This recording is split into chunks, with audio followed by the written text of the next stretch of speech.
Jika kalian mengalami batuk dan di tenggorokan terasa gatal, batuk-batuk, coba lakukan pemijatan refleksi seperti ini ya. Pijat dari sini, dari ruas jari tengah sampai ke ruas jari lagi ya. Pemijatannya seperti itu aja, lakukan selama 60 detik. Nah, pijatan seperti ini aja ya untuk menghilangkan rasa gatal dan batuk di tenggorokan. Semoga bermanfaat.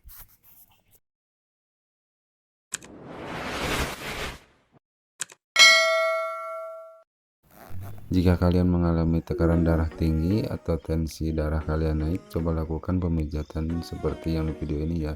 Tekan di titik refleksi ini, tekan pemijatan selama 60 detik, lakukan pemijatan ini selama 60 detik.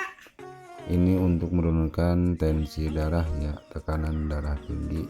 Bagi kalian yang merasa tekanan darah tinggi naik, coba lakukan pemijatan seperti ini di titik refleksi ini ya. Semoga bermanfaat.